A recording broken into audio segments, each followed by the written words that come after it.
Thank you so much. Okay, based on my chronometer, it's I show it at 7 p.m. Good evening. My name is George O'Neill. I'm chair for the Thompson Inland Wetlands Commission. I'm calling the November 14th, 2023 meeting of the Inland Wetlands Commission to order at 7 p.m. We are operating using Zoom, so we are operating under the following procedures. The session has been recorded both for audio and visual content and is under the control of a Zoom host. In this case, it's Amy. To ensure sound quality, the default rule for this meeting is that everyone will remain on mute. Commissioners and staff will generally remain on mute except when speaking or voting, and will generally keep the video of themselves on throughout the meeting. Applicants and members of the public should feel free to leave their video on or off. However, they will be asked to turn on their video when speaking. If video is not available, 1, 2, 3, test. It works. If video is not available for you, you will not be precluded from speaking at the appropriate time and may listen to the meeting. During this meeting, everyone is asked to state their name each and every time they speak. I'll exempt myself from that. Please use the raise your hand feature to let me and the host know of the meeting if you would like to speak. Members of the public may only speak during the portion of the agenda established for citizens' comments on agenda items. And there are two sections, one early in the meeting and one later in the meeting. So you'll have an opportunity to comment on agenda items and keep focus on agenda items. For individuals representing applicants, permittees, violators listed in the agenda and their representatives, if you are speaking in the meeting and have a document to submit to the commission, which was not distributed in advance of the meeting with the rest of the materials, please indicate that you wish to submit the document. You will need to hold it up to the camera so that the commission and all members of the public may view it. In addition, you will be required to email an electronic version of the document in PDF format to the Inland Wetlands agent, and the email is listed on the website. If a member of the public tries to communicate outside of the citizens' comments on agenda items portion of the meeting, or any person creates an audio or video disruption, they may be manually ejected by the Zoom host from the meeting upon my request. And of course, as the chair, we can make exceptions, but let's be civil, and we're adults here. So I'm calling the meeting to order. No alternates to appoint. Action on prior meeting minutes. Commissioners, any corrections, editorial changes, or comments? I didn't see any. Nor did I. I should have my roll. I skipped over the roll call, so let me roll back, put it out of order. Commissioners, please sound off here. Commissioner Obert? Present. Commissioner Chapin? Present. Welcome to Zoom. Any other commissioners? Enter your meeting ID followed by pound. Okay, hearing Commissioner. Okay, Commissioner Morano's here. Present. Present. Okay, so we have a full house. All right, moving on. The next, any changes or corrections to the minutes? Okay, I didn't see any. All right, thank you. Hearing none, the minutes will stand. Citizens' comments on agenda items. Any citizens' comments?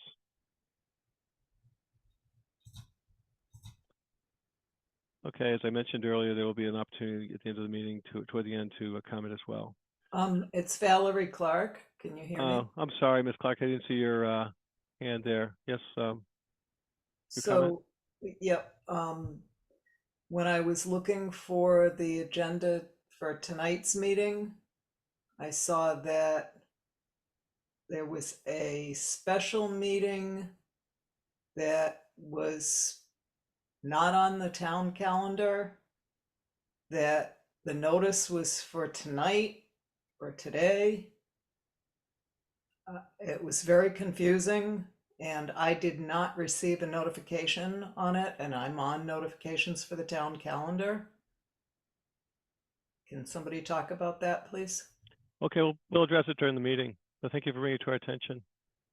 Thank you. All right. George? Yes. I think she's referring to the sidewalk meeting that was referenced in some of the mail that came out. That did get confusing because of availability of people that had answers. But and I don't know how all of the methods that were used to publish information about that meeting in advance. So if I was that's gonna have what Ms. Clark is I'm- talking about, I'm if sure it is. she seemed to want an answer. Yeah, I know. I was gonna have our inland wetlands agent address it because I think he has the detail on that. Yes, special meeting site walk was planned and scheduled for last Thursday at 4 o'clock to accommodate some of the availability of the members. There was a error in the body of the notice that the date was listed as Thursday, November 14th. It should have read Thursday, November 9th. The site walk was conducted at 4 o'clock with J&D Civil Engineers, Janet Blanchette present, Jason LaValle present, the owner, Mr. Camelio, present, Commissioner Obert, and myself. On the wetlands webpage in the sidebar, the accurate time was listed, but the error in the body of the special notice site walk was not caught until this week. And I was unaware of a registry of notifications for residents, but I'll work with Marla to become familiar with that and make sure that everybody who's signed up on that gets the notifications as they've requested. Right. Thanks, Dan. Sorry, So, this is Valerie again. I'm sorry. I just wanted to say that it never appeared on the town calendar, and that's what people go by. That's what the public goes by. And the town calendar is what we're all subscribed to. thank you. Yeah, I think we captured that. I think Mr. Mallow points out that there was an error somewhere administratively, and you'll address it. But also to Valerie's point that if the notification of the meeting goes to the town clerk, Renee would make sure that everybody who signed up for Right. notice gets it. We haven't ascertained the exact where the error took place. So Yeah. thank you for bringing that to our attention, Ms. Clark. We can always count on citizens to point out errors.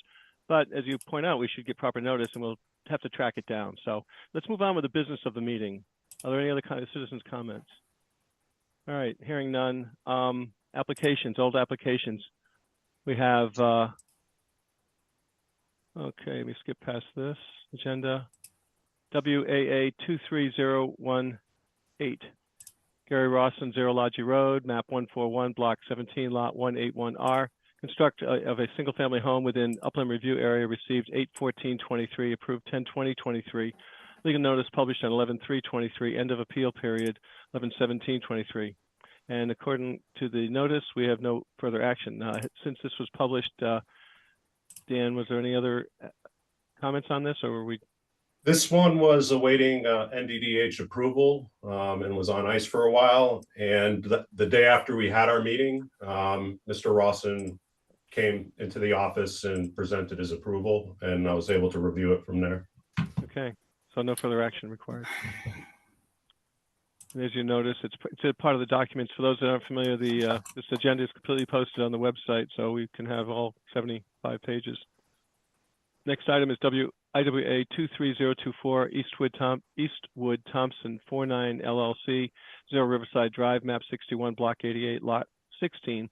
Construction of balustered PV solar array, received 9/11/23, approved 10/17/23. Legal notice published on 11/3/23. End of appeal period 11/17/23. No, and I take it there's no action. Dan, any further action required on this, or does that no action stand? Review period. The commission voted to approve this. It's still through its appeal period. I did request from Mr. Held updated plans. He had given us a revision in the field for the site walk, and we needed those plans stamped. So I have his plans are finally stamped. George and I could use your signature in the office. Okay. I'll try to scoot over there later in the week. Thank you. Next item, and that should be here, let's see there. SUB 23027, John Camilio, 597 East Thompson Road, map 157, block 5, lot 10. 3 lot subdivision within upland review area received on 10/4/23. Good Oh. evening, I'm Janet Blanchett. I'm sorry, go ahead. I'm Janet Blanchett with J&D Civil Engineers.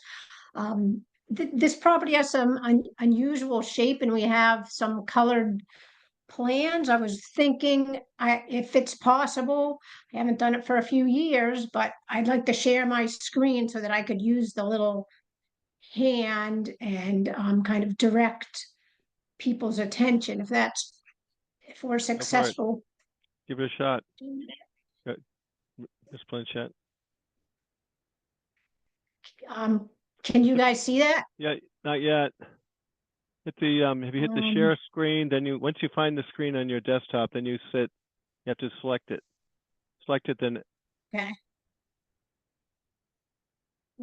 Share. it's a green in the bottom center, bottom of your screen. Let's see. I'm pressing mine. Entire screen.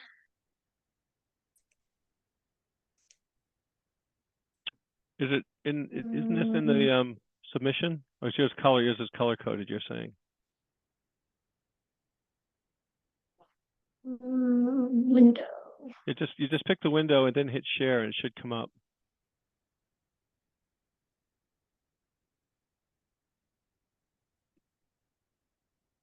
Well, apparently it's not working. Or Yeah, that's all right. I'll do my best with if you black want to and go white. back to sharing your screen. Oh, I'm It's just sorry. kind of That's an right. I unshared it. Yeah. Okay. So you hit the share button, then you select the monitor that it's on, screen number, then you hit share in the lower right-hand corner of the window, and it should pop up. There you go. There you go. That's mine, but it's not as colorful as Janet's, I'm sure. Just what you're looking for? Yeah, I mean that's the cover sheet. I think everybody can see it's kind of an unusual shaped property. It's just about 30 acres and it's a proposed subdivision of 3 lots, lot 10, 10C, and 10D. And lot 10 already has a house constructed on it. So the proposal is for 2 new houses on the 30 acres. If you wouldn't mind advancing to the next sheet.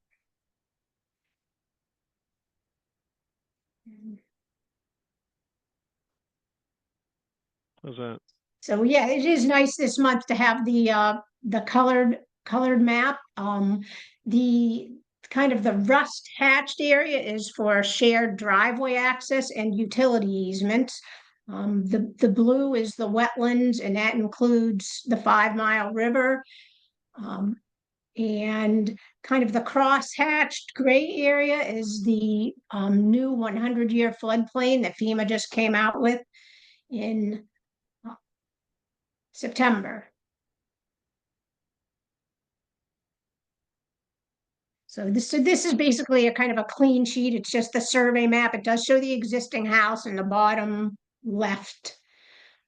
So that's where the existing house is exactly. And this property previously had gravel removed from it, so it is pretty flat. And no work is proposed in wetlands. If we want to go on to the site sheets, I can Next one. go Okay. over the proposed development. So this is the northern sheet. There's really no construction on that sheet, but Which one do this you is want? the site. Yeah, that's good. This is the site development plan of lots, the 2 new houses, lots 10C and 10D. They're kind of right in the middle of the screen. Both of those lots And the subdivision as a whole received NDDH approval. They gave a conceptual approval for the subdivision as well as individual approvals for those two septic systems for those two lots that Mr. Camellia would like to construct this spring. Like you said, there's no work in the wetlands. The wetland buffer is the dashed line on the plan, and the lot 10C, a portion of the house, is inside of that. Over here. I'm gonna have to get instructions, better instructions on sharing my screen from my young colleagues in the office. Engineers, yeah. Dan will know. Okay. Right. So, we did receive the NDDB, the new recommendation letter. They said that there's still eastern pearl shell mussels within the 5 Mile River, and actually that's a really good blow up there of lot 10C. And at the top, right within the blue, is the 5 Mile River. And the house is approximately 100 feet from the river.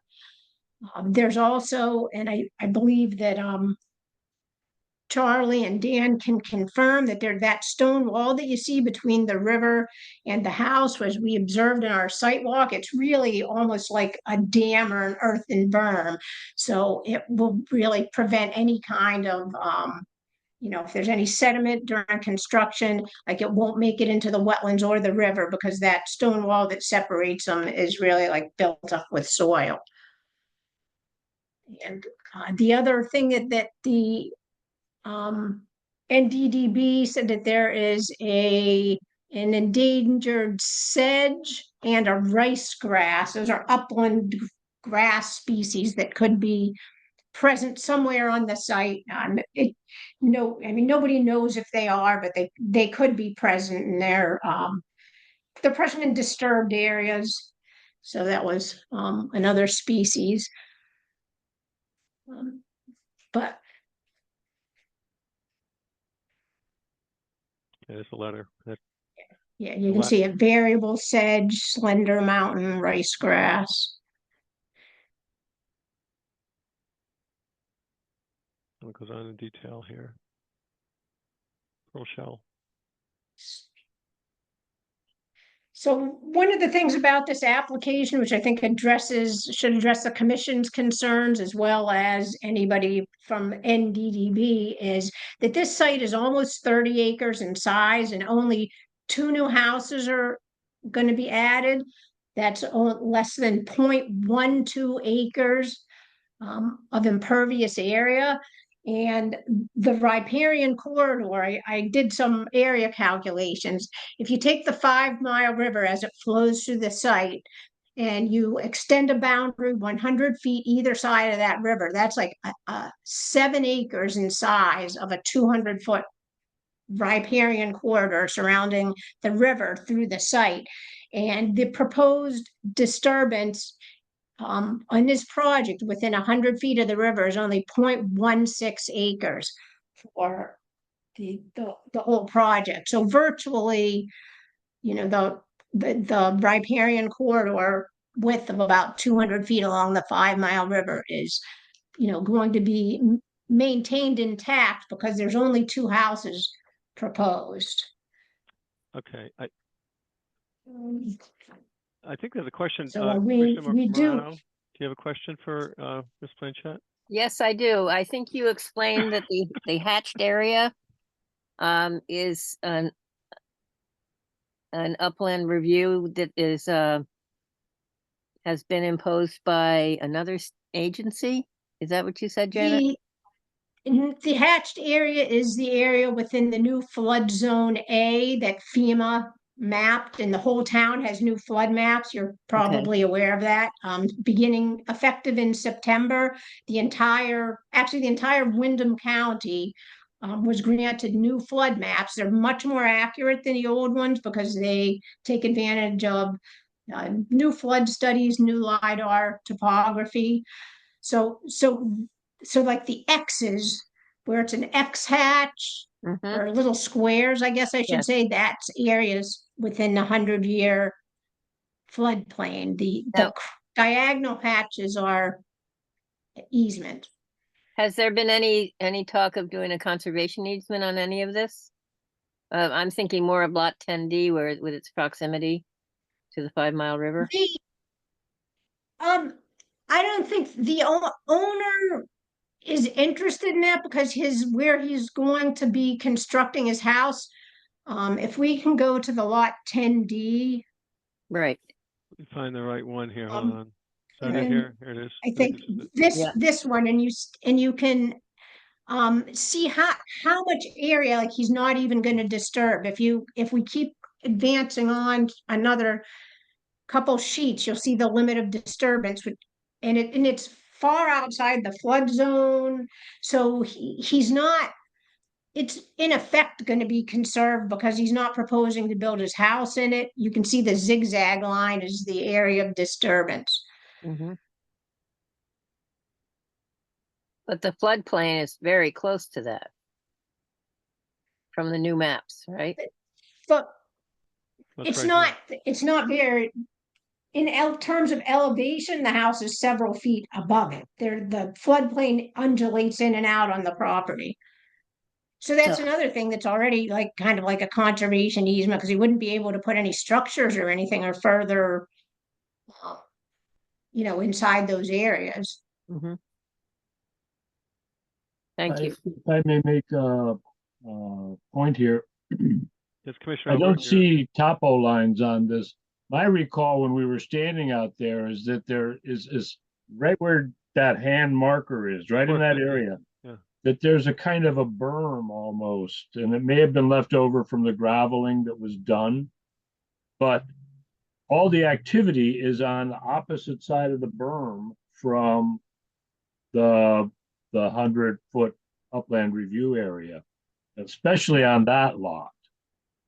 And you're On the other lot, Ms. Blanchett mentioned the stone wall. I still think there was something like a berm or like a little bit of a ridge. And again, it could have been from when the graveling was done there. I don't know. The area that they're proposing to work had one small influence in the other lot, 10C is it, that had one small area right into the fringe of the 100-foot review area. So I couldn't see anything that looked like a risk. I did think something that perhaps Ms. Chapin was thinking of as when there's a subdivision, doesn't there have to be a conservation easement? It has nothing to do with wetlands commissions, it's zoning.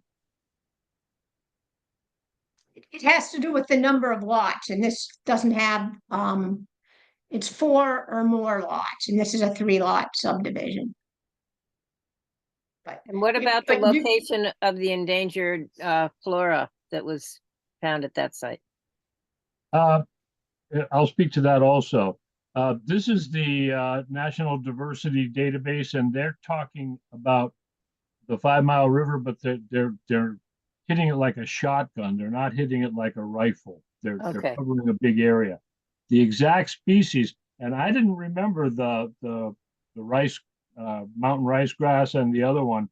I remember the zooplankton and the mussels, but I don't know. The area where we see on the screen now, that's already had trees cut down and is partially cleared. And Okay. again, it's on the opposite side of, there wouldn't be any erosion going into the 5 Mile. I don't see it there. All right, I thank you. didn't when we were standing there, I just couldn't see that it would happen. But Right. I don't have Janet Blanchett's credentials, so she knows what needs to be done to make sure that it doesn't happen. Ms. Blanchett, maybe you want to address those concerns? what Charlie said is exactly right. Where the house is shown in this lot that on your shared screen is kind of in a knoll. You can see the contour number 452 there, and the septic system is to the left, away from the river, down at a lower elevation, like 448. So he's exactly right. There is a knoll there, and what the database people, I mean, it's just like a recommendation and they're not even a wetland species. If this was a large project and it was going forward for Connecticut deep stormwater permits, which this project is way too small, it doesn't reach the threshold, then, additional studies would be performed for other permits, like the zoning commission. As it relates to wetlands, it doesn't, it's two upland species. It doesn't really relate to the wetlands approval that I can see, unless I'm missing something. So, I mean, we are hoping that you'll be able to act on this application this evening. It has the Department of Health approvals. It's had a site walk. This is the second month. There's no work in wetlands. We did put in a waiver request for you to consider for the fee, and that's something that I hope you'll discuss, and whatever the commission decides is obviously the way it will be. Okay, thank you, Ms. Blanchett. Commissioner Morano, I do have a question. I see your hands raised, or, Oh, I'm sorry. Let me lower it. okay, just want to There you make go. sure. All right, so, Chairman Dan Melo. yes, Mr. Mello. Marla had an item in the chat box. She is trying to connect, but she has texted me her comments regarding the fee, and I could read them to you. Sure. Dan, I am unable to connect. I cannot hear any of the audio, so I cannot give my comment regarding the fee. However, you can tell them that I've run through the fee structure, that's being proposed for the revised regs, and the price would be $335. I believe we accepted $310 for this application. I don't have the check or receipt in front of me for it. Right. But initially, the way the regs as written would have placed it at, I think, $1,030. Marla and I have been discussing regulation fee structure for upcoming amendments to our regulations based on the cost and effort that goes into processing these types of applications. And her research shows that it might be a little out of line with the intensity of the review. Okay. We did accept a fee for each of the wetlands agent approval lots, and I think the commission hopefully has enough information. We didn't really come up with a rationale or determine a rationale based on when the fee jumped to such a high rate. But the agendas at the time and minutes of the day shows there was a lot of subdivision applications, and that possibly that was a way to limit subdivision applications or make money off of subdivision applications. But it wasn't clearly expressed in the record as to why, except the increase. What's your recommendation, Dan, on this? I recommend that they presented this application. The intention of our regulation updates with this fee schedule is to go a certain direction. And it would be bad timing on their part with this, but I don't see, in light of their request to waive this, that I think the commission should consider a reduction. We've already captured the fees for the agent approvals, and that's where the meat of the review is going to be. Right. And this really, this subdivision, conceptual subdivision, we have this mechanism here that's quite unlike any other town, really. And really, this is just a referral to the planning and zoning. on the part of the Wetlands Commission. So I think the fee is quite high, and that would be my rationale for reducing it. Okay, so if I recap a bit, because it's high, you want to reduce it, and you feel that all the work's already been done, so it doesn't present an undue amount of extra work, which was contemplated by those additional fees? And that the amendments to the regulations that would probably be adopting early next year would reflect a much lower rate. Right. Okay. I just want to make sure the commissioners understand what the options are. All right. So I think we've got understanding here. What action must be taken tonight? I know that we've been asked to approve this application. We've already, site work has been conducted. Is there additional information that commissioners would like to have on this particular application that they feel is needed before they can render a decision, or are they perhaps ready to make a decision or render a decision? And for that, I'll ask each commissioner to weigh in if they could. Commissioner Obert, your thoughts? I'm willing to make a motion that we approve this application. Okay, well, do we have a second? I'll second it. So we have a motion made and second to approve the application of SUB 23027. And any discussion? Further discussion? I have no position about the fee. Fee? All right, Commissioner Chapin, any thoughts on the fee? Yeah, well, I'm wondering, I guess if they're gonna change anyway, they're gonna change anyway, but, you know, I would just say as a course, I'm not in favor of reducing the fee. I Right. think if it was made to either reduce subdivision in town or to gain revenue, I think either one of those things is fine. Yeah. I'm not a big fan of property being subdivided in town. That's just my personal viewpoint on it. So I don't also like to reduce fees and set a precedent so that anybody further coming along with their next subdivision, that now we've just set something, now we have to reduce it anyway. But if the fee schedule is going to be reduced in, say, January, that really none of this actually even matters. So here's So- my 2 cents. So you think you should reduce it or you should stand? I don't think, I mean, you know, where it's being, well, first of all, I don't know what we're reducing it to, because the number that's been floated around, which I thought was like around 330, and then I'm hearing 310. So I'm not clear on what the fee would be reduced to.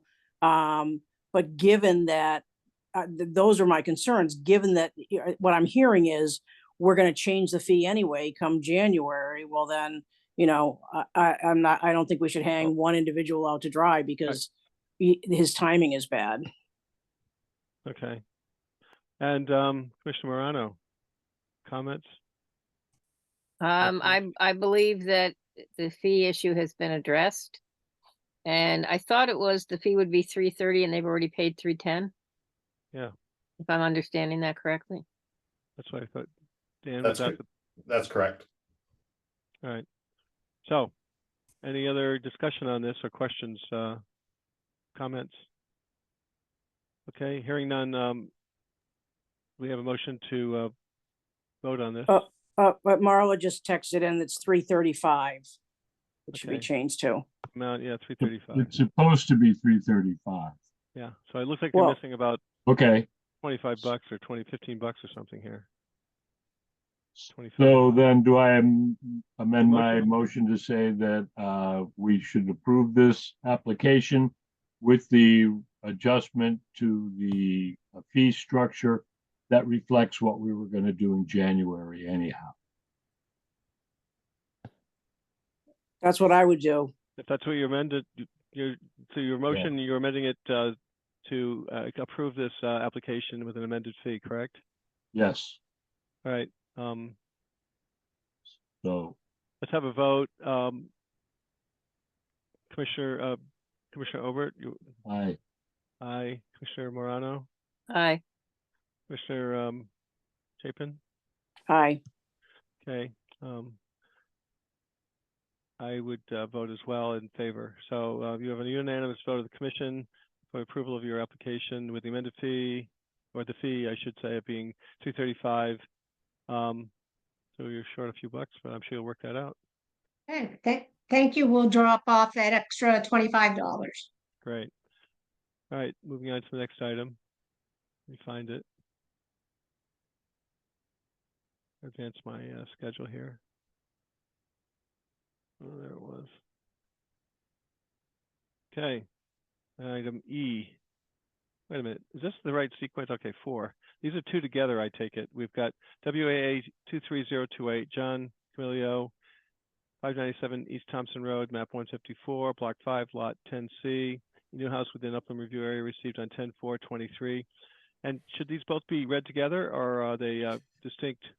They are the 2 house lots that were subject to that subdivision. Right. We had requested an extension from the applicant to review those until the lots became formalized with Okay. planning and zoning. All right, so Right. on the first item, what course of action is it? Do we say review pending? So it'll still remain pending the Determination of the zoning commission. zone. Okay. And then moving on to the next item, WAA 23029, John Camilio, 597 East Thompson Road, map 154, block 5, lot 10D, new house within upland review area received on 10/4/23, review pending. That's the same status as the preceding item, correct? Correct. All right, so no further action at this time. Correct? Correct. All right. The next documents are associated with that. This is an extension request. We discussed that last meeting.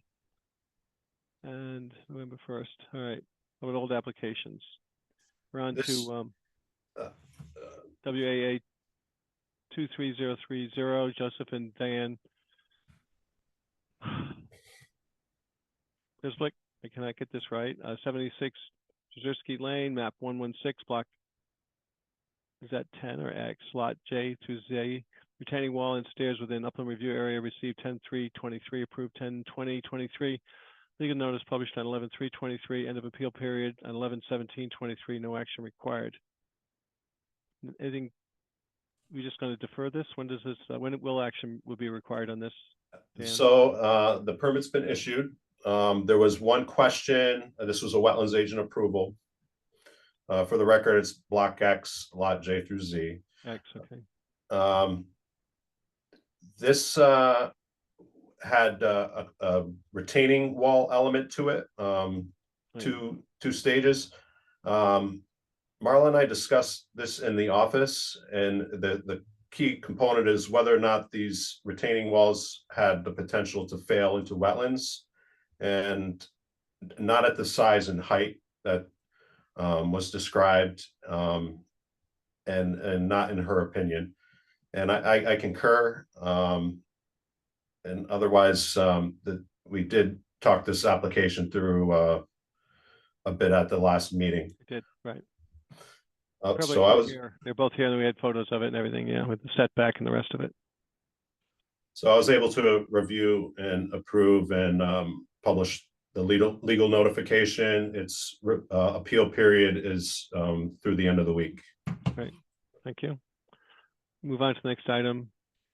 It's WAA 23031, Rich Audette, RTA Builders LLC, 33 Totem Pole Road Drive, map 141, block 17, lot 60. Tear down house and rebuild within upland review area received on 10/5/23, approved on 10/20/23, legal notice published on 11/3/23, the end of appeal period of 11/17/23. And where do we stand on this? It says no action required, and we have a approval, right? So. Yes, I authored an approval. I was awaiting more information where any of the excess materials would be relocated to. I was awaiting the NDDH report and verification that the septic was adequate for to reuse for the tear down and rebuild. Okay. So everything's been received, and it met your satisfaction, so we're moving on then. Yes. Okay, move on to this. Agenda item E, new applications. WAA 23032, Mountford Construction LLC, Buckley Hill Road, map 59, block 61, lot 62. Construction and grading for 3 duplex dwellings within upland review area received on 10/23/23, approved 11/8/23, legal notice scheduled 11/17/23, end of appeal period on 12/1/23, no action required. Again, in this case, we've got the same wetlands agent approval. Any other comments you'd like to make on this, Dan? Sure. This, last month, I had received an inquiry from the planning officer. She had a subdivision application for this property. There are no wetlands on site, but areas of this property are within the 100-foot upland review area. So for the planning and zoning subdivision, there was no wetlands commission jurisdiction, as there was no on-site wetlands for the subdivision. However, the lot itself, with work conducted in the upland review area, needed a wetlands agent approval. This property had a wetlands agent approval for a different type of building layout. I think I want to say 2018, but it could be even sooner than that. I don't have that file in front of me.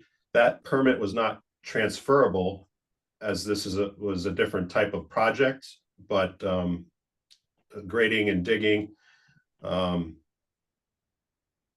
in the same vicinity of what was previously approved under a different permit under a different property owner. Now, the upland review area in question is for the spillway of North Governordale Pond Dam. Right.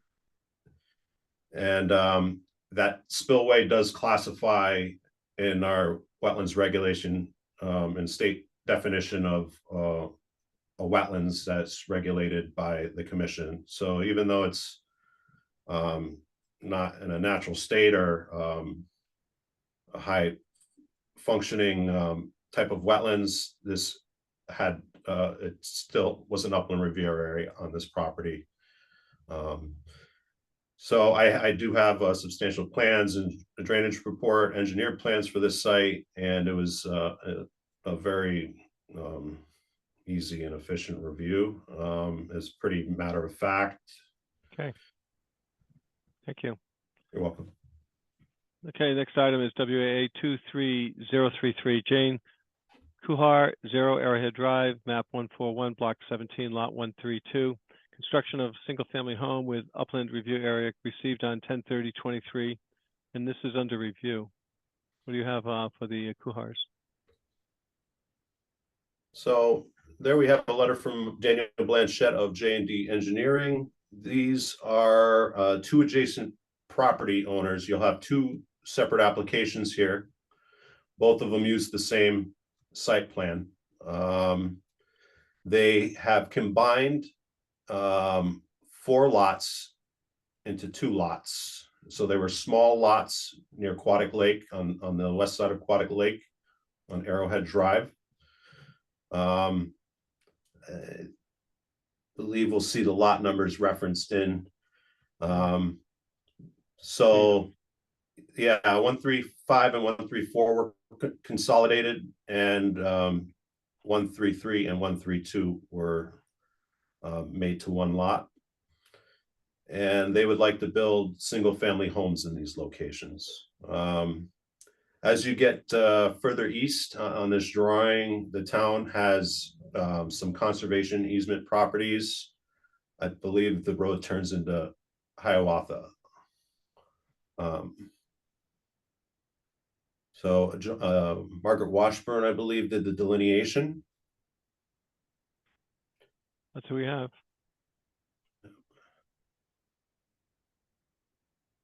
So it's still being reviewed? Yeah, I think I've only had a few days with it in the office, and I wanted to share it with commission members, and if anybody had any thoughts before I dive into it. There might be additional detail. There is a site plan with this, if you haven't scrolled through it already. I think I may have, I don't think I skipped it. I was trying to look for it, actually. I thought I saw it earlier. Maybe it's not, that's as close as we get. I couldn't find the site plan I didn't for see the plan this. either. Yeah. I Keep saw scrolling. that copy of the map geo map.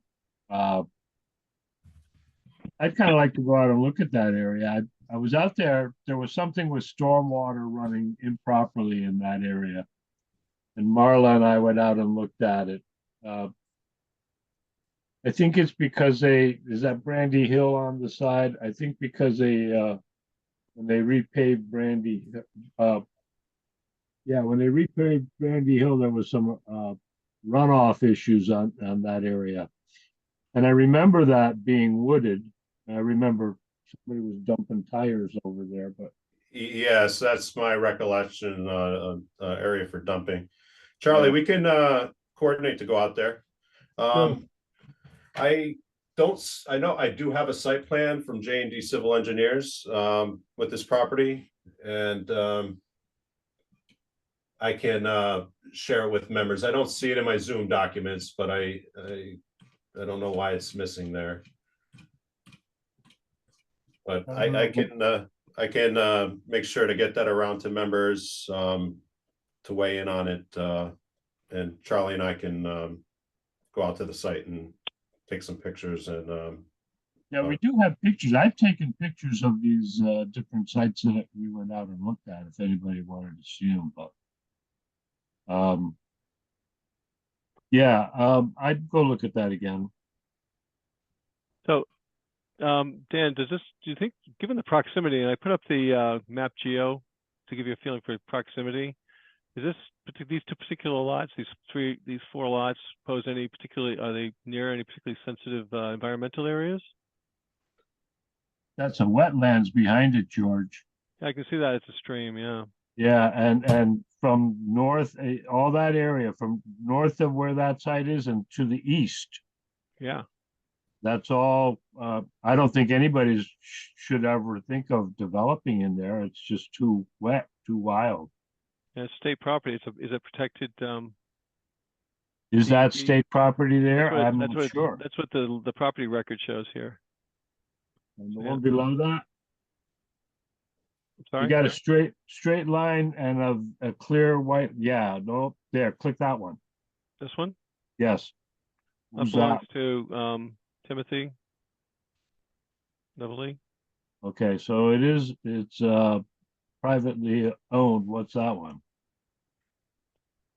An LLC, Wellington Hill LLC. It seems, well, we'll go out and look at it, but it seems to me that that area would be pretty tough to develop in.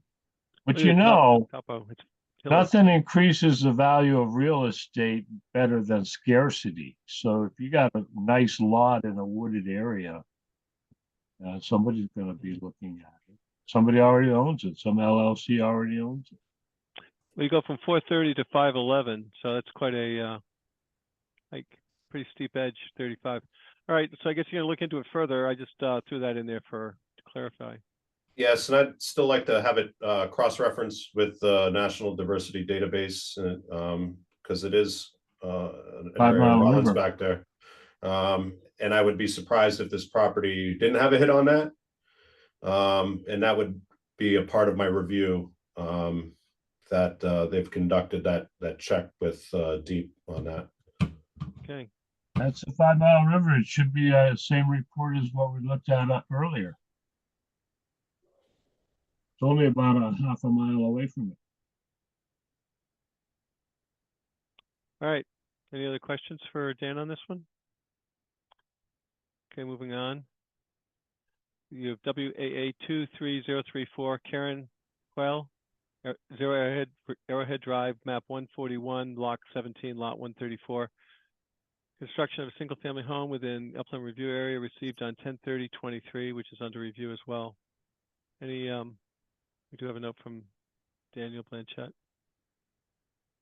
That's the abutting property. Okay, these are just the lots one by one. Yeah. Okay. So nothing there is still under review. There's your comments, applications, soils. Okay, we're just gonna go down the list here. This is the same issues. All right, so those four, all the same folk, different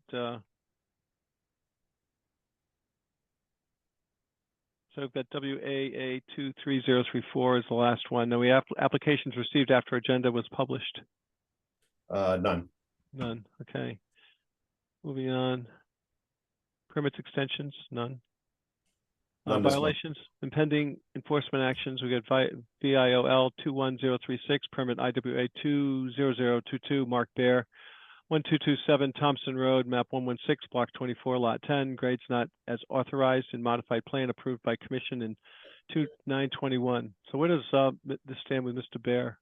Unfortunately, no update. It's still open and still up on our agenda. I'm trying to work in enforcement as and follow up on this and the Sudoku, which is next on the agenda. But we have, of course, always something new coming in to take its space. So both the Bear and Sudoku, I don't have any new information to share with the commissioners.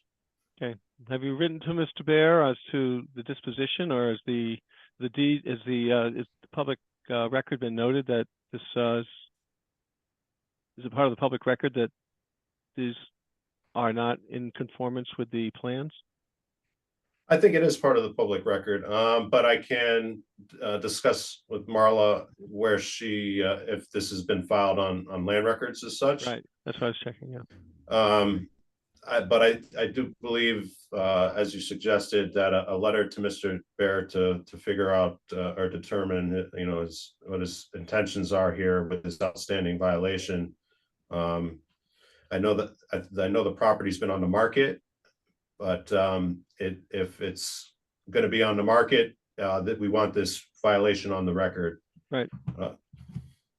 Okay. So, and if you would, in your research, when you have a chance between the next month, check to see what further action the commission may take on such a matter. So, you know, allowing it to languish at this for the period of time we have here seems quite significant. So I'd like to know, advise the commission as to what next steps we can take to advance the process, or, you know, advise other commissions that may be involved. Just, I'm curious what, you know, how do we end this? Was is there an end date, or should there be one? Absolutely. It's been a product of this agenda since I started with the town, and it needs to be resolved in some way. You know, is there a fine? Is there an action? Is there some whatever? But let's find out what it is so we can bring a conclusion, bring it to a head one way or the other. All right, let's move on to the next item then. We've got violation VIOL 23013, Sudoku Wujek 1574 Riverside Drive, map 55, block 65, lot 14, grading work exceeding scope of work authorized by permit IWA 21028 issued on 5/22/23. Any progress on this? I remember that's the first opportunity we had to meet with you. At least I did, Dan. So it's been feels like a long year or two. Yep. I was recording secretary at the time and conservation agent. That was my first site walk with the commission. Driving through there probably once a week, I don't see evidence of overtopping sedimentation in the roadway. Wondering if commissioners have any observations to share about that property. I do intend to communicate with Daniel Blanchette to see where this is at with the issues of those flooding in the roadway a few months back. I have a suggestion. Commissioner Obert, Chair recognizes Commissioner Obert. Yes, that there's some connection with Dudley that needs to be followed up on.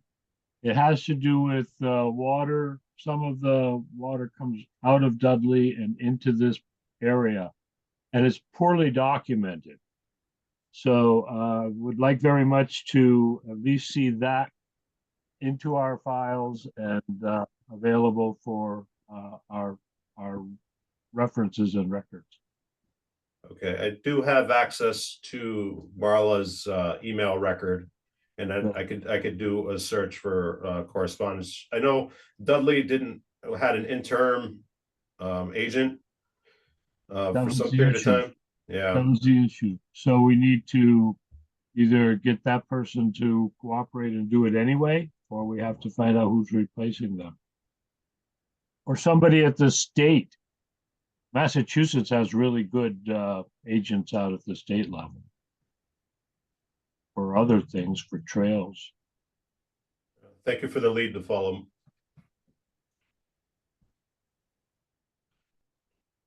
Okay, so let's try to advance this one if we can. Next would be violation VIO 23035 James Quayle, 0 Hill Road, also known as 6 Hill Road, map 109, block 34, lot 32. Fill and earth moving within upland review area without permit. Violation issued on 11/1/23. What do you have here? So Marla had received a call from a butter about a basement flooding that it seemed the wetlands on a shared adjacent property could be related to a backup of water that was causing the basement to flood.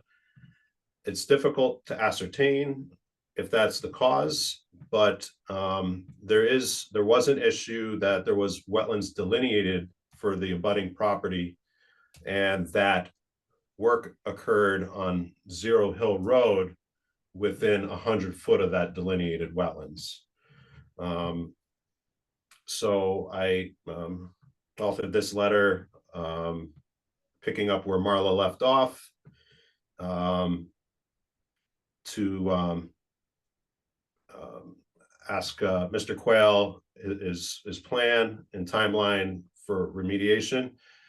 We do have a site plan that he had produced from J&D Civil Engineers that now added the wetlands at the start of the driveway that was delineated on the neighboring property to be included.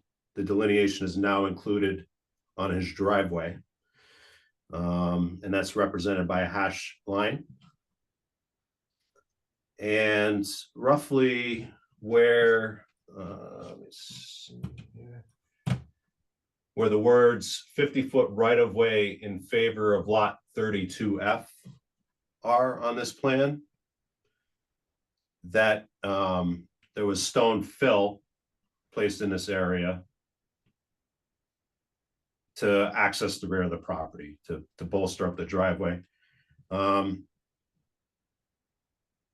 There may or may not have been a culvert underneath here, but a culvert may be the prescription for any backup of flow that is occurring in the wetlands to the north of the driveway entrance.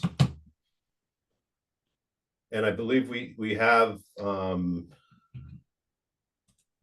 Mr. Quayle and also the abutter on our Zoom meeting if you have questions for either. Sure, thank you, Dan. Mr. Quayle, do you have any comments or explanation to help inform this commission?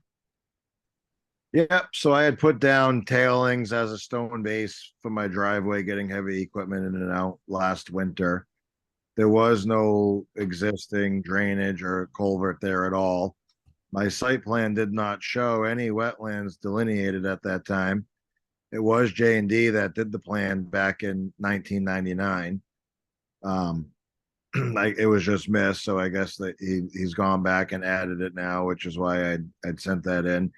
He still didn't recommend any kind of culvert or anything to go underneath the driveway, which the driveway right now, it's just a stone base. It's 4 to 6 inch stone that drains. There is no water on either side of the driveway.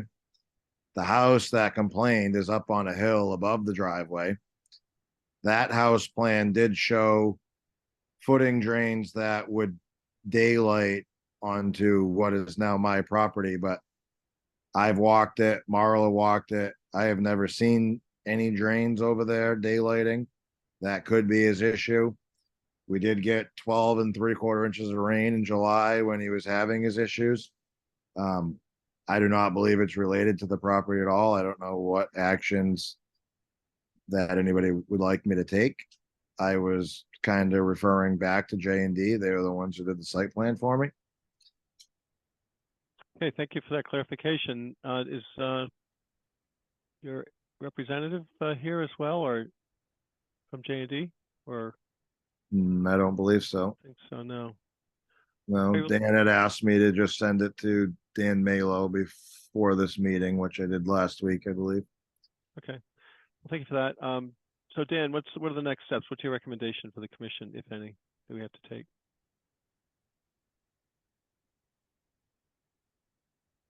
Well, Phil was placed in this driveway area within the upland review area.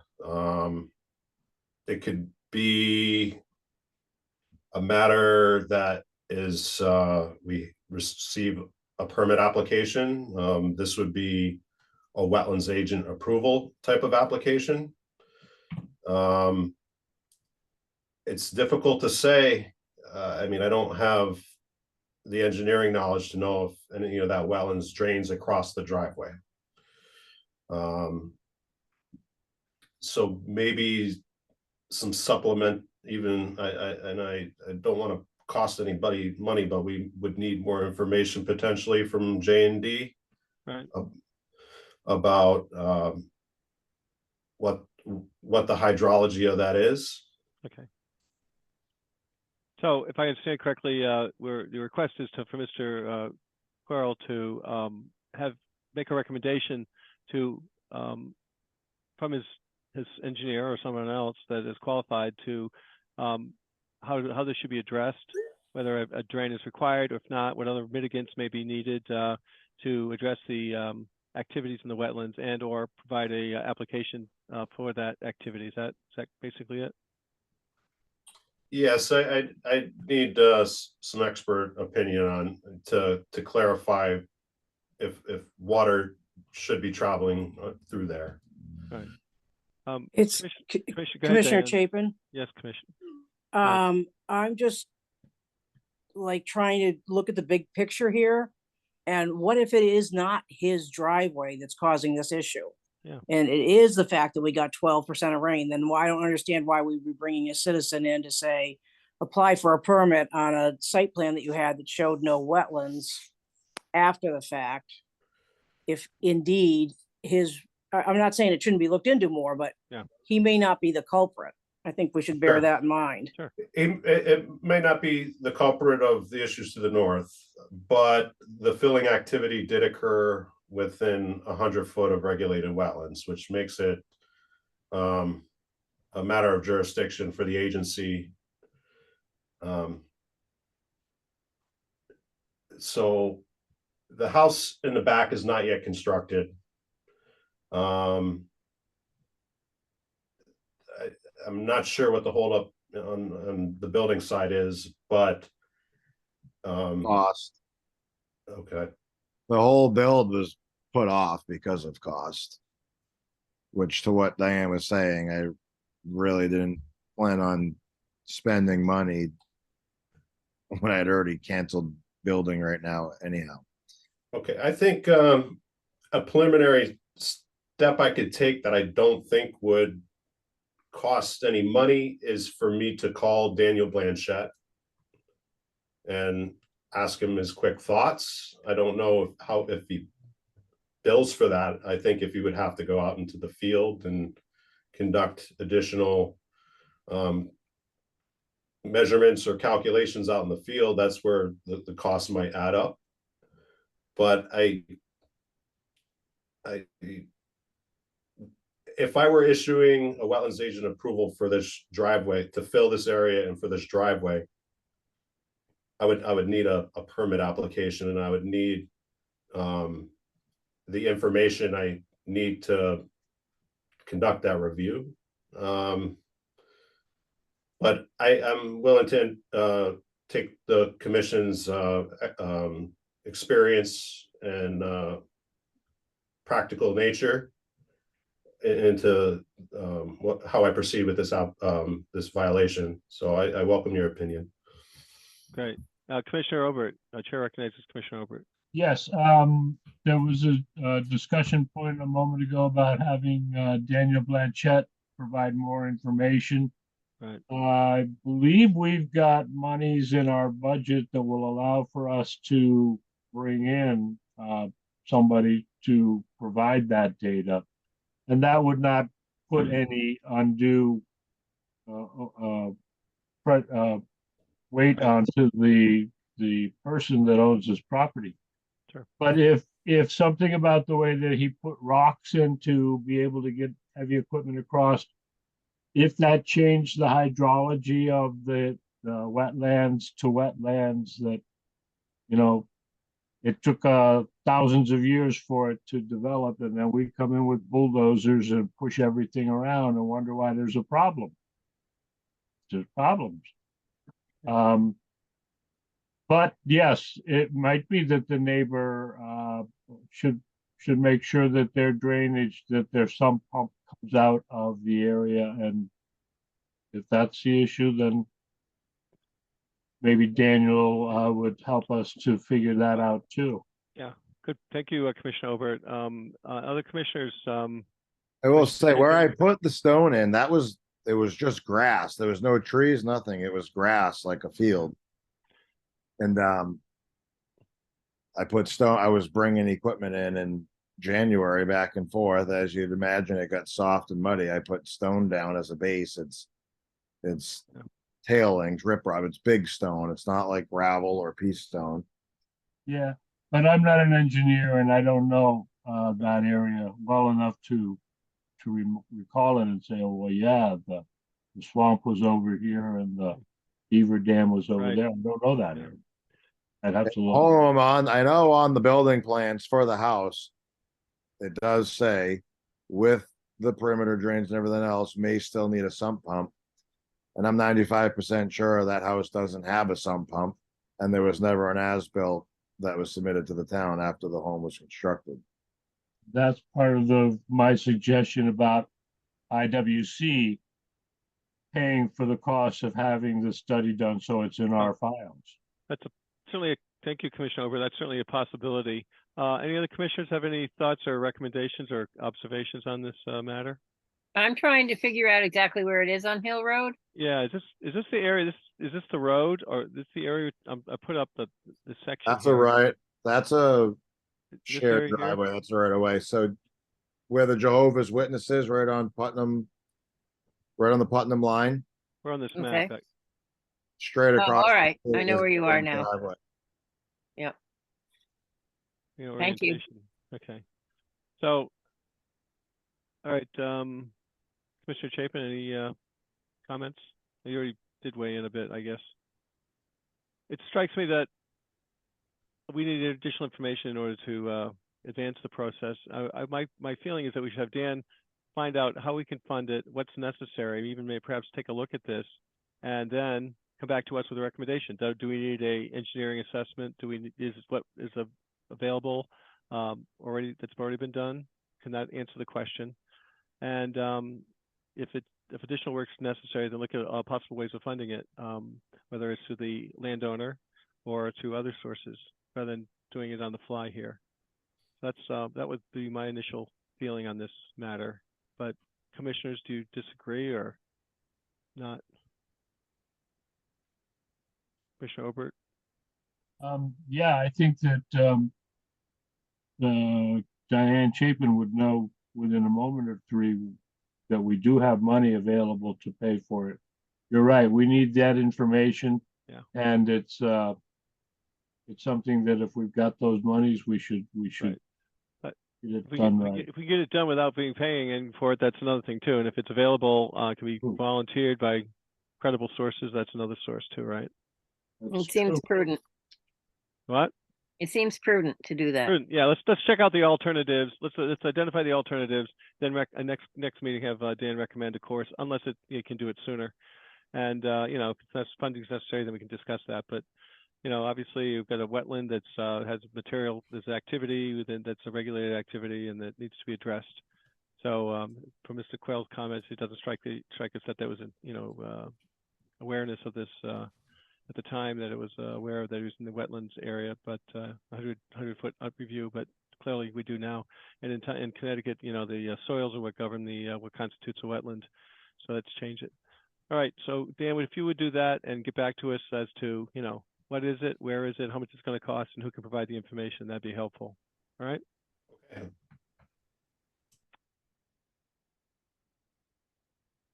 You're on mute. Okay, I'll reach out to Dan Blanchette to start, and I will be listening for Diane's report on that budget line. Great. Okay, but if we get it done without that, that's even better. But Even better. right. All right, let's move on to the next item. Thank you, guys. We're in other business already?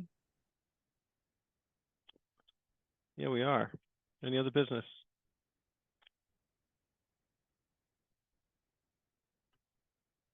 I would like to make the commission aware of a number of trainings. Go ahead. One is local in Putnam on Wednesday, November 29th from 6:30 to 8 p.m. At 200 School Street. This is basic training, legal requirements and procedures, roles and responsibilities. This is a land use academy training hosted by NECOG, and it's an in-person training. Topics covered are legal basis for land use regulation, roles of commissions, planning and running a meeting, public hearing and timeframes, commissioner conduct, conflicts, bias and predisposition, ex parte communications, freedom of information, site walks, and alternates. This counts towards training requirements for people on the zoning commission. If they're listening, the cost is free. And then again, this is Wednesday, November 29th from 6:30 to 8 p.m. at 200 School Street. I believe that's got to be the town hall. What town is that again? 6:30 to 8 p.m. What town? Putnam. Oh, in Putnam. All right, Wednesday the 29th, 200 School Street, Putnam, 6:30 to 8. Free. What's not to like about this? Makes sense. Okay, we shall be there. Also, the planning and zoning folks. We've got in the Wetlands Commission, we have separate training where we have to pass. We take a course and pass exams and everything. So I wonder if there's a test on this one, but I'm sure it must be. All right. And our inland wetlands statewide certification is free. It's a module-based online program that isn't too difficult. It is entertaining. I encourage any commission member to take it if they haven't had their certification since the previous format, which was weekend classes. But I can connect you with links for both of these. The Putnam training is an RSVP registration. Did you send that out to us by email already, or did I miss it? I haven't sent it yet. I think it just Okay. I just got it aware of it. If you would send it out so that we can try to get it on our calendar. It sounds like it'd be a good event. So 29th. And there's the typical or traditional land use academy training in Haddam. That's coming up on Saturday, December 9th. This one is a full, Saturday type of training that has, I think, the boxed lunch and a certificate comes out of that. This is probably going to be a focus on affordable housing policies, so it's not so pertinent. And there may be a cost associated with that. I don't see this on the flyer though. The Last Green Valley, for those interested, their Water Advisory Commission has a Zoom meeting for all interested about the results of their 2023 water quality monitoring program. Greg Bugby from the Connecticut Agricultural Experiment Station is going to provide an update on the spread of hydrilla from the Connecticut River into the Last Green Valley. And that occurs November 21st. I believe that's a Tuesday, November 21st at 9 a.m. And that is a Zoom meeting. And I can share that link as well with members when I'm back in the office. Great. Thank you. Another item of business, he can't deliberate with us today, but Mr. Chris Dustin is on the line, and he's applied to be a commission member. The Board of Selectmen need to vote to appoint him, and then the process would be that he gets sworn in with the clerk. But we could potentially have him as soon as our next meeting. That'd be wonderful. Great. Good to hear. The He can't speak to us. He can't well, I was answer. going to say, the chair recognizes Mr. Dustin to make comments if you'd like, sir. I've no comments in particular. I have a kind of background in conservation and horticulture, and have lived in Thompson for almost 30 years, and am essentially retired. So I'm looking forward to the opportunity to give back a bit and help you out in this way. Great. Good luck. Welcome. Welcome. Thank you. Thank you for your interest. It's been a long time since anyone was interested in joining us. So you're a very unique group here. So great. I can tell it's important work that you're doing. That's right. Yeah, I was going to suggest, thank you for that. Under other over the business, I'm not sure where to put this in, but I was doing some research somewhere, and it was abatements. We're talking about abatements. And I was reading about abatements on a real estate project I'm working on somewhere else in another part of the country. It was interesting. They were writing up that volunteers, senior volunteers, maybe it was on somewhere on LinkedIn or something.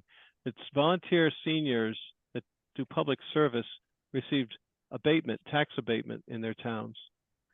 So that was something that I thought about, that would maybe help populate our, I'll have to bring it up to Amy or somebody, the Board of Selectmen, but I wonder how you frame that. I wrote and drafted the firefighter, the first abatement in town, which has since been multiply, changed over town. But, to get public service where we all serve as volunteers, if there was some modest offset to, provide and help us, that'd be great, especially for senior citizens or others, and anyone that serves that's not being paid, other business. All right. Another thing, Dan, you brought up a question, and I guess this fits into this category, but other business of the commission. Yeah, and I'm going to put up on the map geo of Thompson. There was some activity, it appears to be in the wetlands on Reardon Road, proximate to the property owned by the St. Joseph Catholic Society. You recall that discussion from last meeting? Yes, sir. Fortunately, I haven't been able to do the research necessary to really approach it, and it's been a matter of time. But please continue. Yeah, so I happen to drive by. It seems like it's growing, and I think we need to research whether they have permits to do this or not. But looking at the wetlands overlay for the map geo, the area that's apparently being materials accumulating is also in wetlands, and maybe that's permitted, maybe it's not. But I'd like us to do some research on this, and if it's authorized activity, that's one thing. If it's not authorized activity, we have a course of action that we can take to that's required. All right. So Yes. that's enough said on that. But I drove by and noticed this. It seems like it's growing, so that's my concern. That's a big concern. And of course, that's whole area appears. Again, you can't. These maps are, suggestive. I guess they're aspirational in many ways, but in this case, I think it's pretty clear that this area is right at the end of their cemetery. And That material's being deposited. looks like it. So. I've seen it grow, as you said. I have some inspections tomorrow. I will stop by that site, photograph it, establish a baseline, and I will conduct the research tomorrow afternoon. Thank you. You know, and appropriate letters or concord, maybe there's some, maybe the St. Joseph's Catholic Society has all the details on this, but we should have them. And all right, thank you for that. I'll just remove this again, but pull it off. Next item is citizens' comments on agenda items. I see Marla Butts. Chair recognizes Marla Butts as a citizen. How's your mic working? It's back. Apparently it was turned off on my laptop. So, Darn laptop. Yeah. And so I do have a couple of comments based upon what I've heard today. So regarding the regulations, the drafts, the contract that I have with the town is to deliver to the Inland Wetlands Commission by January 2nd, the first draft of the regulations that would include a fee structure and new application forms. Then from that, then I would expect that we would meet and have a special meeting to discuss and review all those changes. I will have a red line, a black line. There's going to be a lot of things changing in it. So it's going to may take 1 or 2 meetings to discuss the changes. And then DEP has a 30-day review period. So they have to be sent, once you agree to the language that you want, it has to go to DEP for review before they get adopted in any case. So I would expect that would happen before the public hearing is held. I would anticipate a public hearing being held probably in April, and then adoption occurring in May. That's the information that I have for you on the regulations at this time. Right now, I've been focusing on the fee schedule because there's a lot of changes. By eliminating the conceptual subdivision approval and having an individual permit, there's a lot of permutations in there that can happen. And I will explain those to you when we meet. Regarding Reardon Road, that complaint came in before I left town service. And that should be logged in. And it was Ron DeRocha. I had a conversation with him, and he had indicated that years ago, the Catholic Society had some kind of permit, and I actually found the permit, and there were wetlands delineated. So he is aware, if he's been, at least verbally, if he's been filling there, that would be subject to the commission's jurisdiction. So the next time I see Dan, I've tried to show you how to look up past permits, so you might be able to see it in there, in the street line, and then in the card file. Regarding FEMA mapping, when you were going over the mapping for East Thompson Road, Camilio, while trying to figure out the fee schedule, and I was looking at the plans, I looked at the FEMA mapping, and I uncovered that the mapping along New Road, for Rocky Brook, is incorrectly identifying where Rocky Brook flows. It actually has it going down New Road and going through the Kennett's property and through the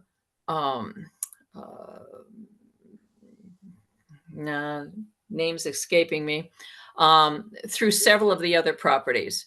So I was thinking of finding out from Diane Ivkovic, who is the state floodplain coordinator, as to what the procedure would be for getting an error like that corrected, because it clearly has misidentified the location of Rocky Brook as it enters into the 5 Mile River.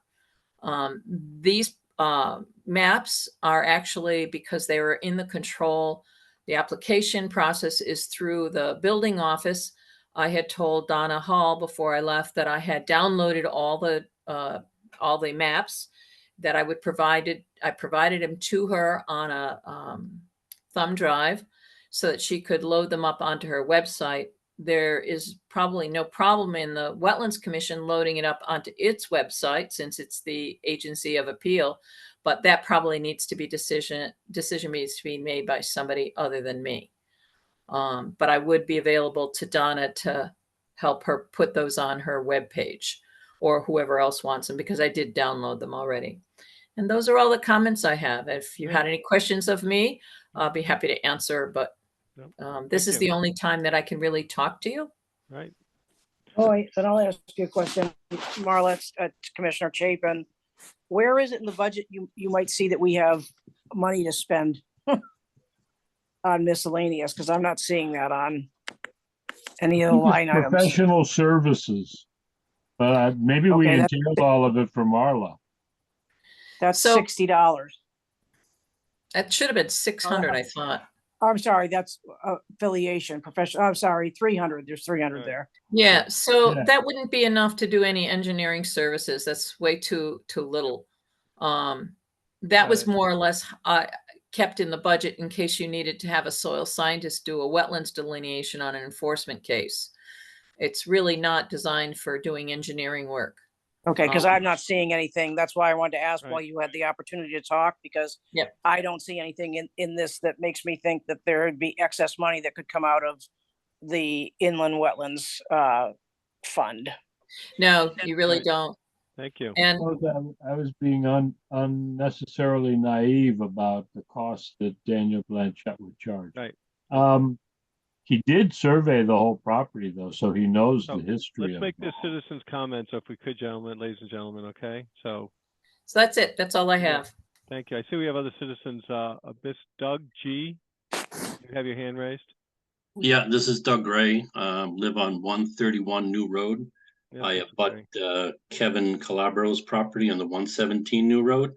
And I was wondering if Dan or Commissioner Obert had any updates on his driveway situation. Okay, we'll note that. I think when we get to the commissioner's comments, we'll ask them to address that. Okay, thank you. Thank you. Ms. Clark, that's all I take it, Mr. Gray. Ms. Clark?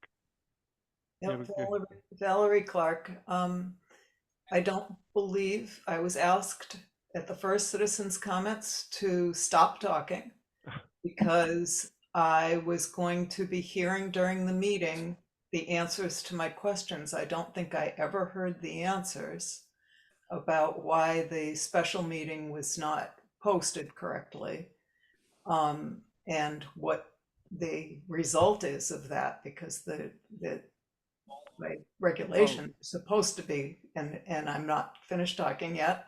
The other thing is that as a commissioner on another town commission, I know that a rule was changed that the town clerk no longer manages these calendars for the town.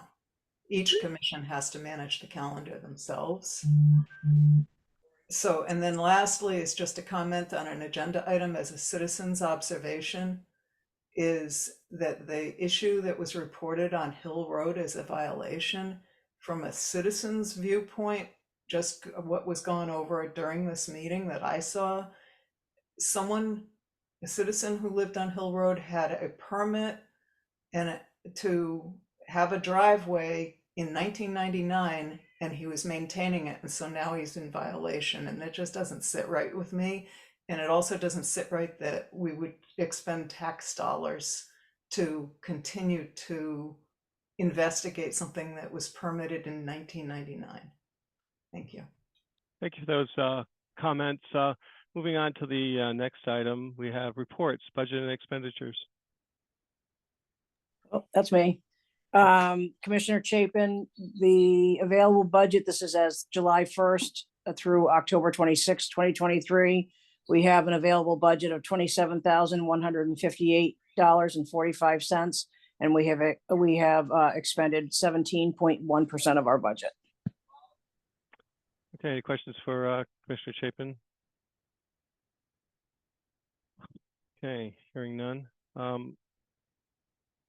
Moving on to wetlands agent report. So I don't have a written report for the commission, and to be very brief, my work consists of the administration of all the business that's been before the commission today, and getting acclimated to the roles and responsibilities. I've had this portfolio of work in my career for almost 10 years and over the course of 3 different towns, and each town is different. It's not a seamless transition.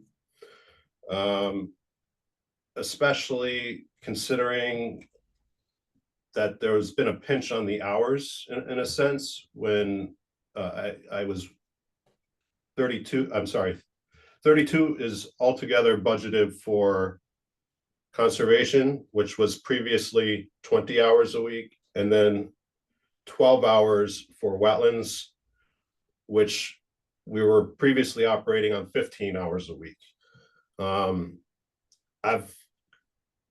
I hate to say this, but a lot of my conservation work has been pushed to the side to manage this transition with the wetlands responsibilities. I know there are greater expectations, and I hope to eventually be at a pace that satisfies the broadest amount of people possible. And there's no downtime. And I want to just relate to the commission that I'm sensitive to the workload piling up. I'm trying to handle the statutory obligations foremost. We have permitting deadlines and timeframes to adhere to. I'm not avoiding enforcement, but I want to make sure that I have conducted all the research that I needed and have my jurisdiction when I write a letter and send it and bring this matter to the commission. Regarding the site walk notice, I published the site walk notice Wednesday morning of last week for the date, the following day, the Thursday at 4 p.m. That was sufficient time for the statute for that special meeting site walk for this property. However, within the body of that PDF, there was a Scrivener's error that instead of Thursday, November 9th, it read Thursday, November 14th. So wrong day, wrong date. It was published on, submitted to the clerk. They published it to the town calendar with the incorrect date. So it was, I noticed yesterday that on the town calendar, this site walk that we conducted on Thursday was on the town calendar for 4 p.m. today. Noticing that, I said, I brought that up with the clerk. They pointed out the error in the body of the notice, and they removed the site walk that was errantly scheduled for today from their calendar yesterday. On the Wetlands Commission webpage, I uploaded the site walk agenda to our sidebar agenda column, and in the agenda column, the date was correct. But if you clicked on the link to open up the PDF for the official notice had the Scrivener's error. It's a product, it's an error. And I hate to see these things. It's embarrassing.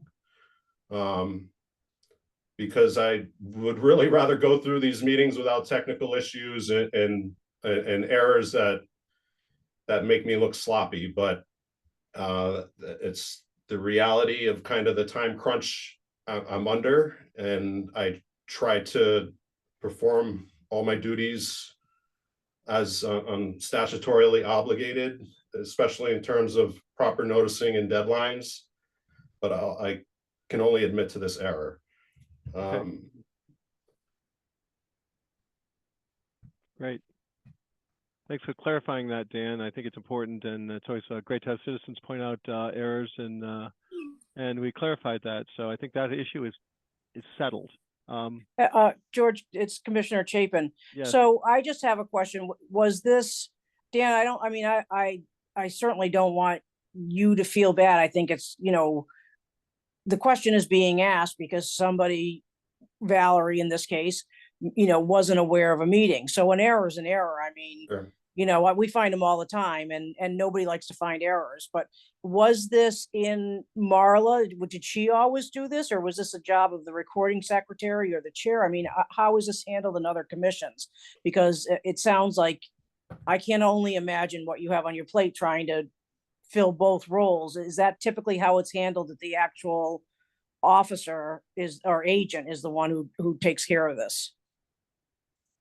I think Marla had Gloria handling this, but I preferred to take it over. Okay. It hadn't really been an issue that had the potential to come up because our special meetings prior to this year, I'm sorry, our site walks prior to this year were already scheduled. Yeah. They were a standing meeting, and we'd go through the process of canceling them more frequently than we would actually hold right one. But we changed that to notice these only as needed, and this is that throws it into a different pile. Yeah. I guess I was trying to. It's a learning off your plate, but if you've elected to put it on your plate, that's all I was trying to do, was see if there was another way for you to. The complexity was also by one the at a fact time. that it couldn't be Saturday. Yeah, So a lot of moving parts on this one. Marla commented in the chat box for special meetings on site walks. She did the agenda, the minutes, and notes. and strictly speaking, it wasn't a meeting because I was the only commissioner. Right. Availability. So, I don't know that. I guess technically it wasn't. You Okay. didn't have a quorum, so you didn't make it. Yeah. Well, that's another thing. Is it truly there has to be a quorum for it to be a meeting, or I thought it was, when two or more are gathered together. That's what it is, but well, two is not a quorum then. If I attended the meeting and you were there, that's correct. still And we were hoping that Commissioner Moreno was going to join us. A friend that expressed interest, but conflict in schedules. So what do you do? Right, but nonetheless, I mean, from the perspective of the public, it is. Yes, correct. It was an error that it wasn't posted, so I'm not trying to harp correct. on that. And I don't want Dan to did argue address. Dan Dan gave his mea culpa earlier in the meeting, and then again. Yeah. But to the other comment that Valerie Clark said, she was concerned that tax dollars were going to be used. But Mr. Gray is wondering, did we get an answer to his problem? And it's more than our capabilities allow for. Last time I heard about that new road project and the problem out there was that Mr. Provost had surveyed it and done the water stuff and gave guidelines to the property owner and said, do this and do this. And we said, yeah, do that. Let's okay, I think we've got this is the Dan's wetlands agent report. And we can maybe address some of these points in commissioners' comments. All right. Dan, any other points that you'd like to make as a report on your activities over the past month? Are we done? I think we're essentially done. There's always stuff that escapes my memory. My goal eventually is to be able to offer the commission a written report on a monthly basis. Right. But I need the time to write that report. And so it's getting better organized in the office and still staying on the horse while arrows are flying at me. It takes a little while to get acclimated. I don't have the experience that Marla brought to the position. I have my own experience. It's a different type, new community, new procedures, and with different regulations for sure, and different factors that I haven't had to work with before. So some of these are new experiences for me, despite my Okay, experience in the field. great, thank you. Okay, if that is a wrap on the wetlands agent report. Do we have any correspondence? None but the notifications for the trainings that I mentioned. Okay, great. Mylars, I guess you've got some documents for me to sign. I'll swing over there probably Yes. later in the week. I'm out of Okay. the office tomorrow. Now comments by commissioners. I know that Commissioner Obert had some more, and perhaps Commissioner Chapin. Yeah, so much to talk about. Listen, housekeeping note, the East Thompson applications, there were two separate ones. But the way that it went through in the meeting, I'm not sure that we were as correct as Robert's rules required. I was approving both of the applications with the proviso about the budget, the registration costs. So Charlie, You were approving the subdivision? Let's go to the town. Let's go to planning and zoning first. Yes. Well, no, but in the in the materials that were provided, both of those IWA numbers were, scroll back up. No, I think they were pending Yes, an upcoming meeting in planning and zoning. I don't think we can yes. approve Oh, stuff hold before it goes on. to planning and zoning. We made that distinction at the time too.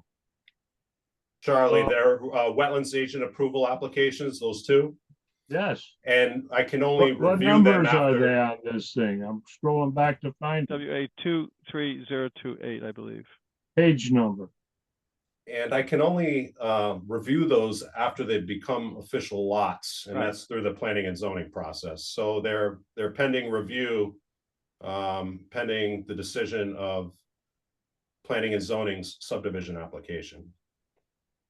Okay, I saw the numbers when I saw the application numbers when I was scrolling down the agenda, the materials that Yeah. were I think we provided. touched on that when we got to it, but Okay. that was. I got notification from a resident of town saying that the application, the request that we got last month about work at the culvert at where Little Pond spills over into the 5 Mile River, and we said, yeah, go ahead, why not? I was told that maybe that guy didn't have the authority to ask to do work there. So The Little Pond Improvement Association initially had 3 different points on that they proposed to clean. Yeah. They didn't have approval for 2 of those points with the property owner. They did have approval for 1 of those points, which was the property of the Wyndham Land Trust. And that is what the commission made their declaratory ruling for, just the Wyndham Land Trust property where they had the approval of the owner. all right. Well, rumors, you know how they go. Somebody contacted me and he was texting me, and I don't like that form of communication, but I made a note that I would check into this and find out. Maybe that would be a good opportunity to attend that training on ex parte communication. Maybe. The Yeah. training that Dan told us about sounds good, and the one Yeah. in Putnam, I think I'll do that. Ms. Clark and Mr. Gray both were talking about issues that are beyond our scope. And I tried to mention this when the discussion was going by, and I was told, wait until it was commissioner's comment. So I just want to make sure that Please. I'm not unsensitive to what they're saying. I don't know the answer, because on the one hand, we hear cut taxes, and on the other hand, we hear, where's my services? How come you didn't tell me? What about this? What about that? Somewhere there's a reality, and I hope we can find it. I hope we can solve the problem out there at New Road, and I hope we can solve the problem out there at Hill Road. Thank you, Commissioner Obert. You're welcome. Any other commissioners? Commissioner Chapin? Yeah, I was just wondering if Mr. Gray actually had his question answered, because as I recall, the last we left it, there was Mr. Calabro was going to be doing some work. So, I don't know what the status is out there. And to be perfectly honest with you, I can't even remember the exact extent of his question, but I get the feeling Right. that it was not addressed by anyone. So is that because it's not addressable, as Charlie just stated? There was okay, so, Dan, will you? I can't answer the question that Mr. Gray and his wife, I see he's got his hand up now, but I can't answer the question that they're asking. It's a bigger issue than I have information about. I understood that Mr. Calabro had documentation from the civil engineer specifically studying the issue of the water running down off the hill. Right. Mr. Gray's got his hand up and he'll tell me that I'm Right. wrong, but that's what I recall, so. Right. So some of these issues may properly belong into a direct contact between, the landowner and the inland wetlands agent.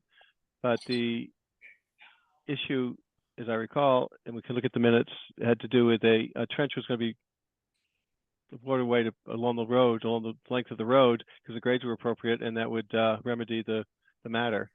So if it's not being remedied, then that creates a whole new set of issues.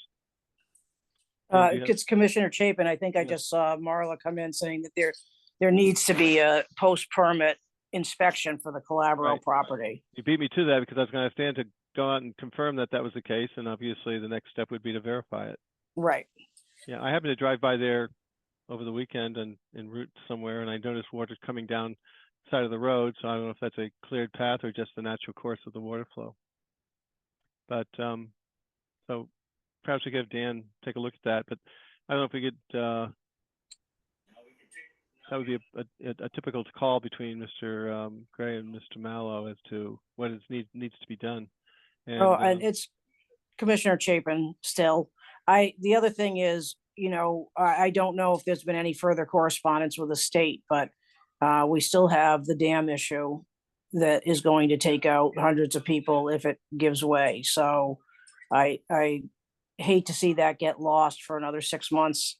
And I know it's beyond the scope of this commission, but I Right. think it's something that bears follow-up. Well, it's also relevant considering that area is being developed. Yes, that Buckley Hill is working along the side of the spillway, and the guy at the River Mill wants to utilize that. It's going to be an overhaul job, but it can be reactivated. Okay. Any other commissioner comments? All right. My comments would be that we have a lively dialogue on a number of issues. I appreciate echo Dan's challenges. Certainly you'll embrace as you become more familiar with this. The citizens' comments are certainly appreciated, because that's what America's all about, is freedom to criticize and point out failures, and we should not be blind to successes as well.